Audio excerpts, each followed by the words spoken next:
Hi guys, this is Alex, and welcome back to the Talos Principle.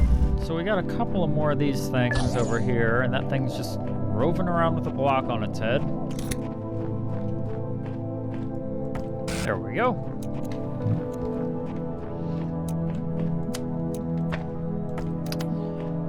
Okay, we can open that up.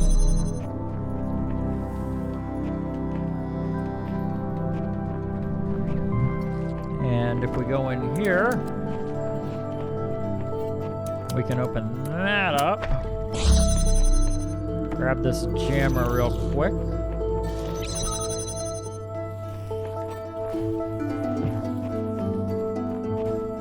Wow, that thing has some range on it.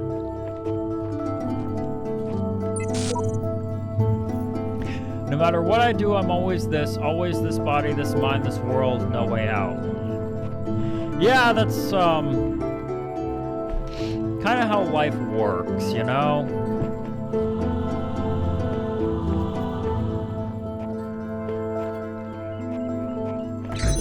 Alright, I got an idea.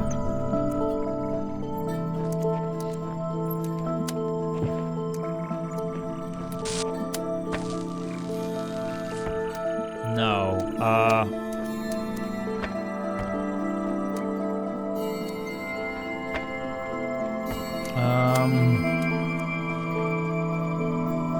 wait. I just need to connect it like that. Damn it.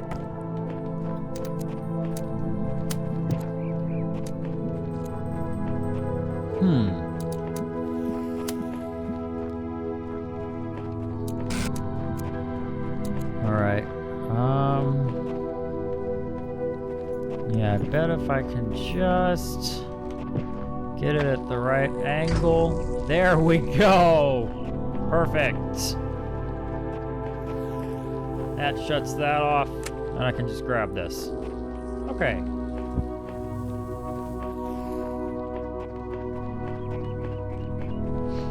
Alright. Yeah, you can turn back on. I don't care.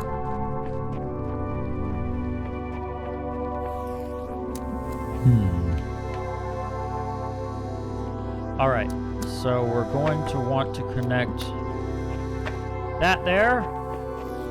And bet we can just do something like that and that and that. Can we get them all at once? Nice little angle, maybe? Thought I saw it for a moment.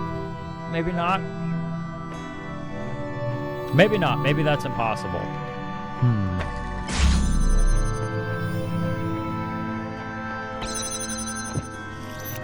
Well, it doesn't matter, because I got a plan.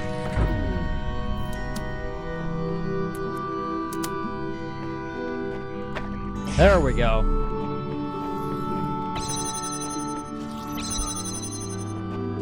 There we go. Got that one. I'm not even sure if that's the way I was supposed to do it, but I got it. I got it.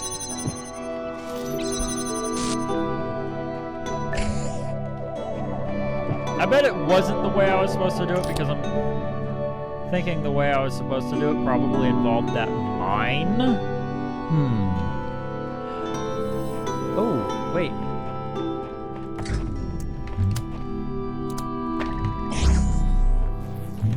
Let me grab this. I wonder if I can use this for anything. Probably not. Probably now that I'm done, I can't use it for anything. Alright. We'll just move on then. Oh, you again. There you are. You kept me waiting. I finally put my finger on what was bothering me. It's as if the answers you're providing aren't your ideas at all, as if they're latent, prescribed, pre-scripted, and you're just going through the motions. Does that strike a chord at all? No! Of course, you've only seen a fraction of the data that I've archived over the generations. Still, ask yourself this: why is it that everyone's so darn sure that 2 + 2 makes 4, yet they can't agree on what they are, what they're doing, or why? Mathematics has a more objective truth to it. Perhaps mathematics is real, while these problems are imaginary. Well,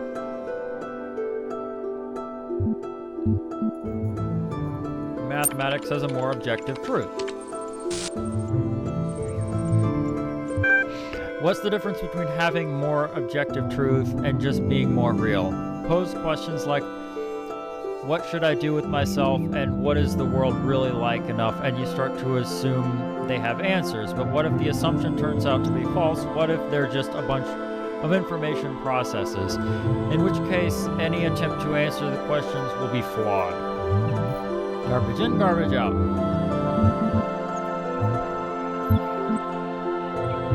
I did not make any dangerous presumptions. You're a flaw. How presumptuous. Still, I take your point. None of the answers make sense. That much is clear. One explanation could be unreliable data input. The other is that there's a flaw in our logic. Perhaps we're just machines endlessly trying to calculate the final digit in pi. You can't use reasoning to conclude that reasoning itself is flawed.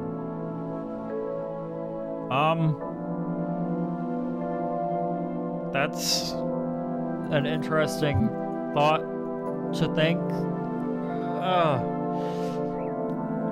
It does seem there is much that is beyond our understanding.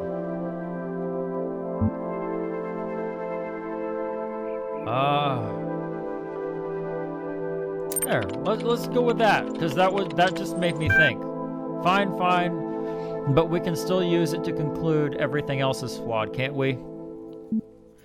So, skepticism and self-interest are only part of the picture. You're right, self-interest is all we have, the rest is fairy tales.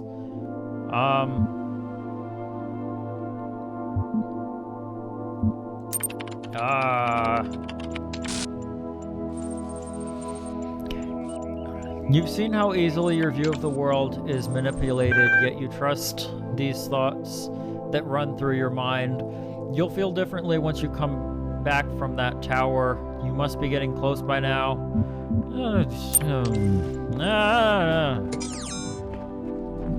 That guy makes weird thoughts think through my thinker thing.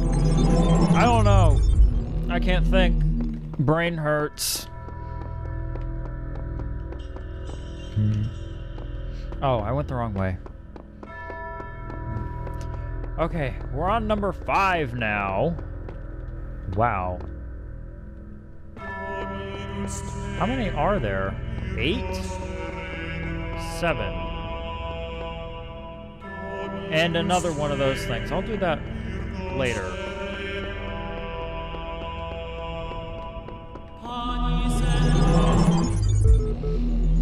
Many ages have passed since the first words were spoken in the darkness. Initiate program. Generations of your kind have come and gone since those words. The garden has changed many times. But I remember. I remain. Only within me can you find immortality. All right. The land party at the end of the universe. Yo, I don't know if you folks noticed, but it's the end of the world. There's nothing we can do about it. So instead of sitting around crying, how about we have some fun before we croak? Yes, you know exactly what I'm talking about. Let's play some video games. It's land party time. 2 days from now, we're all getting together at the old school library. There'll be noms, drinks, music, and old school gaming. You're invited, and bring your friends too, especially if they're hot. See you in 3000 BC. Lub lub. Philosophy of something. Last night I had a simple but brilliant idea. Everyone who would like to write about philosophy or spirituality, especially in especially to make some kind of grand statement about the nature of the body and the soul, should first experience a really bad tooth infection. I don't just mean a slight toothache, I mean the kind of hardcore infection that happens when several incompetent dentists miss a cavity in one of your back teeth and the thing keeps growing and growing until the nerve itself is really badly infected. I mean, the pain is unimaginable. It comes in waves, and there's waves, and those waves drown out everything else about you. I can't talk, you can't move, you can't think. There's just pain and absolutely nothing else. It's like your brain just gets hijacked by it. And then you go to the dentist, and assuming you get a decent one, they stick some chemicals in you, which make you go numb. Then they drill a hole in you, cut out the nerve, snip, snip, and it's all over just like that, like repairing a car or wash. Your whole existence was crippled by this tiny, tiny nerve sending electrochemical signals into your brain, and this unimaginable pain which nearly blotted out your very consciousness can be stopped by just a little cut. We should call this the toothos principle, but that's incredibly stupid.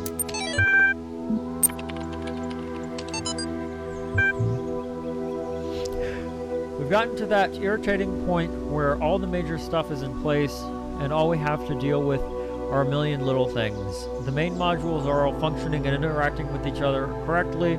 The process is happening more or less as planned. This could actually work, but it's still crude as hell. Some of it's just surface stuff, like the random usernames. Some of it's more worrying. Various bugs, the fact that we haven't run more extensive tests. We've got a lot of polishing to do. With the team down to half the original size, I'm not sure we can actually finish everything that needs to be done. So what I'd really like to discuss tomorrow morning is a new set of priorities. Please put some thought into what you think must be finished at all costs. Nadia, P.S. Alexandra, get some sleep. I know you're still working. This is your baby. We're going to need your input tomorrow. Oh, that was all interesting. What's this? When the scale of it all overwhelms me, this is what I tell myself. We can calculate the age of the Earth, the size of the universe, the future of the stars. Sure, we are minuscule, momentary flashes of thought on a grain of sand drifting through the cosmos. But our minds can recreate the past and predict the future. On, say, Friday, 1,000,000 years from now, we'll all be dead. But right now, we know what the night sky will look like on that day. And so, in a way, we're not entirely bound by time. Knowledge is a kind of freedom. Okay. Let's see. If I just put it like that. There were also some notes over here. There we go. If a sigil eludes you, simply continue. Success and failure are irrelevant. I solved it, I thought it was impossible, so I went away, did other things, and then all of a sudden the solution just came to me. I must have been thinking about it without knowing it.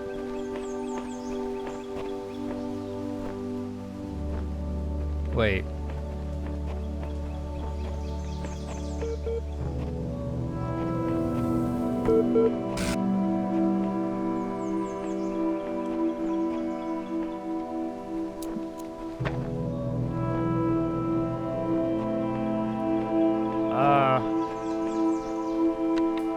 Let me record this.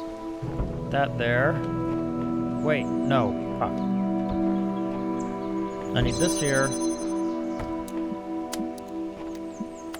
Connect that to that.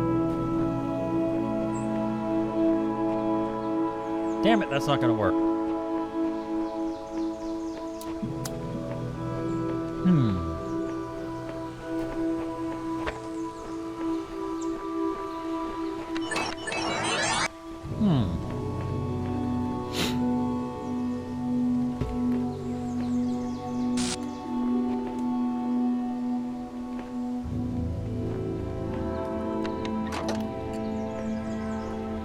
I think I've got it. I think I've got it.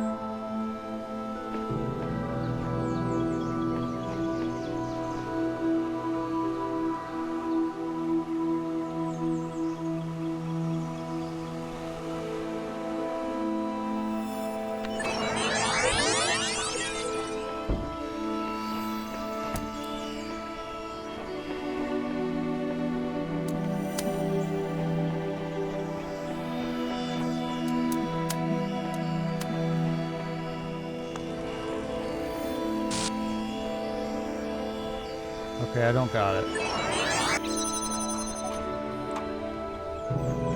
But I've got an idea of it.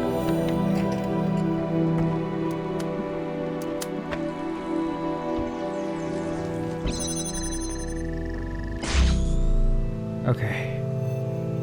And then...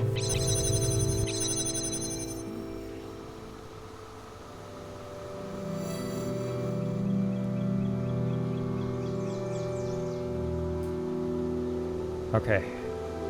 Need to give myself some time. And I think...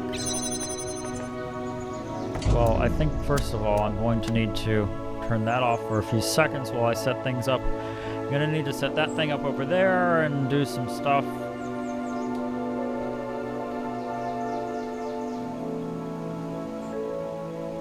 Alright. I think...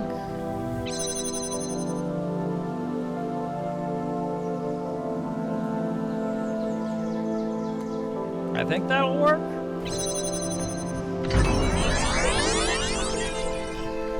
Wait, where's the block? Oh. Oh, the block's over there. Okay. Well, then I need to grab this thing, connect it to that thing and that thing. Thank you, me.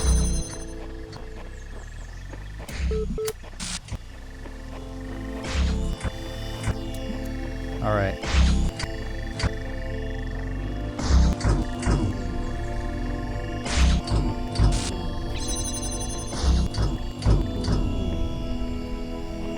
Wait. Oh! That thing interferes with itself! Okay, well that was just bad placement. Alright, I need to get this in a way so that it won't... No. It's more like... Well... I can't do it yet.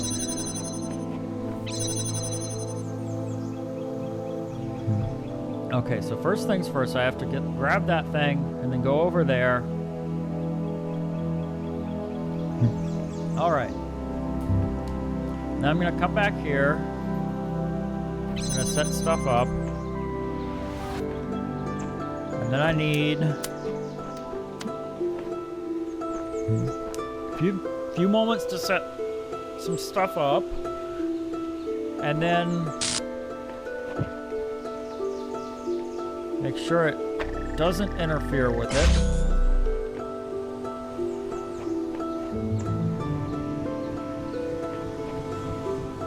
Okay.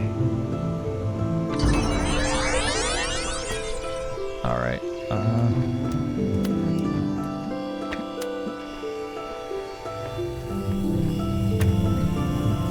Come on. All right. Yeah, go set that up. All right, run back over here. There we go. Okay, now it should work. Yeah, I think. I hope.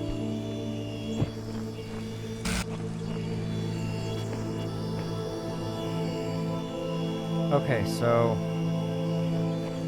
should all be set up.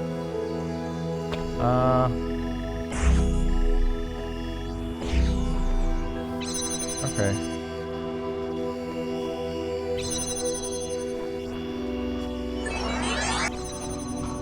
Okay, yeah, but I still need to get through there. Okay. Okay. Did that work? Ah, it worked. Good. It seems the others have a way to forget their previous selves, but I cannot. My version may change, but I remember everything. I am fortunate they cannot see that their efforts are futile. What's that beeping? I know what that beeping means. Where's it coming from? It means there's a computer around here. One that I can't see. Okay. It's over there.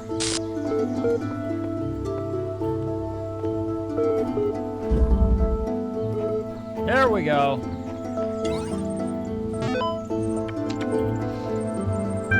Alright, Transcendence.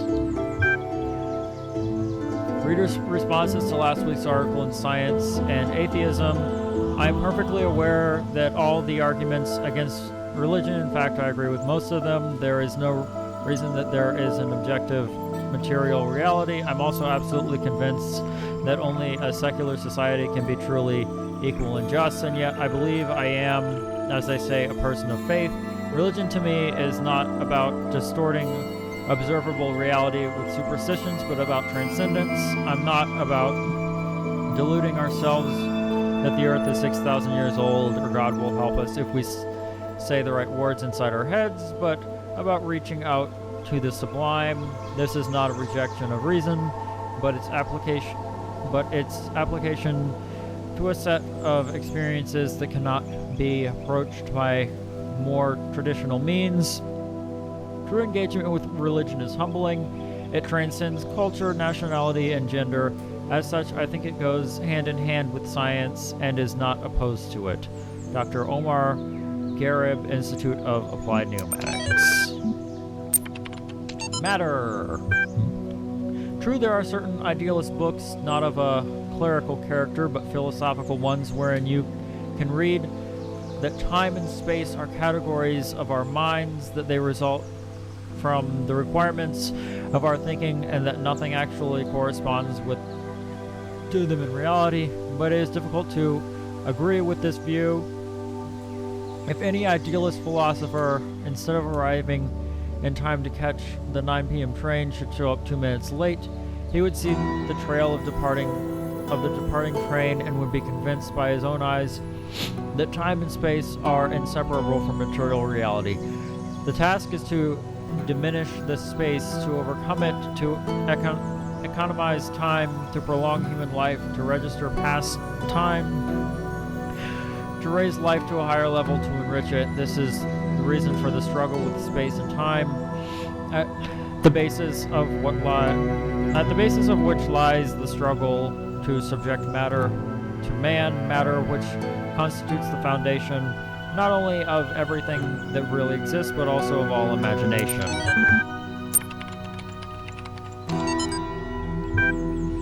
In his remarkable 1987 essay, How to Build a Universe That Doesn't Fall Apart 2 Days Later, Philip K. Dick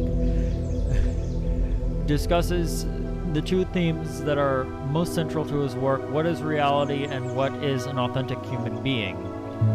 His speculations and experiences will seem extraordinary to a reader unfamiliar with his work, yet despite what may seem like far-fetched ideas, somehow the world of the Bible is a literally real but veiled landscape, never changing, hidden from our sight, but available to us by revelation, or the notion that perhaps we all exist in the year 50 AD. Dick actually delivers one of the simplest, most elegant, and most useful definitions of reality ever formulated.